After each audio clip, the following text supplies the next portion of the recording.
Ikinakabit lang ito sa isang ox-bone at presto, may toothbrush na sila. Okay yun ha. Noong 1870 naman ang first mass production ng toothbrush, ang English na si William Addis ang nag-produce nito. Eto, balik tayo sa usapan. Medyo nabitin tayo din eh. Ano nga ba itong latest na toothbrush? Sige. Okay. We also have, I see that na-introduce. Sir. Okay. Okay. Bali po, ito yung dating toothbrush na ginagamit ng mga tao, no? Na ang turo ng dentist ko is dapat up and down. So, kaya lang, sa ganitong klase ng brush, yung ay yung design niya, yung sa alphabet niya. So, karamihan, ginaganyan yan, no? Yung parang left, right. Okay. Ngayon, ito po yung latest na design ng toothbrush na kung sa alphabet, letter T na siya. Kasi ang spelling ng toothbrush is letter T. Nag-start sa letter T. Oh, kaya na-invento pa lang yun. Okay. So, papakita ko kayo ng isang demo na sobrang effective pag up and down talaga. Kung sinusunod natin yung dentist. No?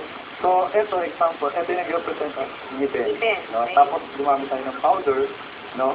So, ngayon, so pag binas mo yung ngipin mo ng ganyan, hindi siya na lilinis. No? So, pag nag-brush ka ng up and down, so ano nangyayari? Oo nga, dapat. May parang turi. Parang sa yung ginagamit tayo sa buhangin or sa snow. Yun yung advantage. Actually, ito, pinagamit sa anak ko, 2 years old siya. No? So, pinahawakan ko sa kanya, nag-automatic na ng up and down kasi hindi ka hindi ka. Automatic na eh. Anong gagawin mo dito? Ganun na lang, ba? Paano mo mag-toothbrush? Guilty ka ba? Hindi. Ako ganun. Pero inikot ko rin. Ginaganon ko rin lahat. Lalo na pag nagmamadali, wala na. Sige na. Saka parang, itong shape ko, pwede rin siya linis ang dila. Kasi may mga bacteria sa tongue. Tama ba, doktora? Yeah, it is the best thing for a tongue cleaner also. Ano pa yung ibang feature na itong toothbrush na to? What are the other features of this toothbrush? Okay. In fact, I invented this toothbrush is to solve the left-right brushing. Okay. This consider is a new technology. So, and we're using the quality of the crystal is from American Chiffon company. It's the best crystal. So, it's the best crystal. Kasi gawa to sa DuPont nylon 612. Yes, right. Alam mo. And then, what are the advantages, Dr. of soft bristles? Kasi ako personally, gusto ko yung medyo matigas. Pili ko kasi the medium. Medium din ako. So, dapat ba soft? Are we hurting our gums? Yeah, we're hurting our gums if we use the hard toothbrush. This one, it can go in between the teeth. So, it cleans the interproximal areas, yung mga gilid-gilid ng ipin, hindi natatanggal. Lalo na dun sa loob, sa lingual. Diba? Yan lagi, pag nagpupunta kayo sa dentista nyo, diba? Nandito, sabi ng dentista, o ano na naman to, ang dumi dito. This one can help you there.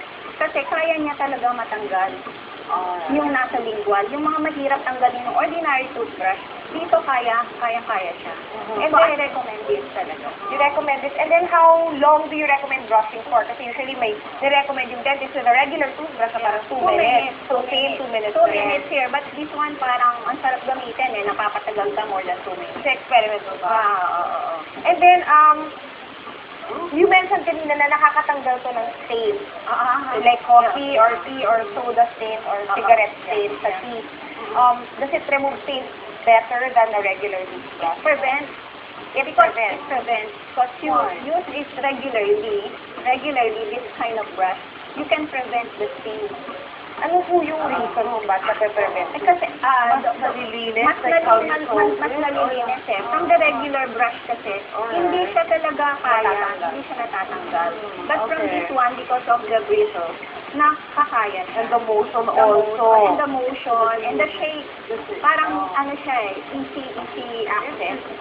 Okay. Is it available now? Here? In the market? Actually, meron kaming yung website, no? Para makita nyo rin. So, nakalagay dyan na e-denson.com. Okay. e-denson.com. Yan, So, para- pwedeng makita na. Yes. And, saan makakabili ng new T-shapes? Oo. Kasi baka hindi ko kaya yung isang box. Isang box, di ba kung bumili tayo pa isa-isa mo na? Pwede na rin ba? Pwede po. Sa website muna or pwede Sa website, tapos may mga numbers din kami kung para ma-contact nila kami rito sa Philippines, okay?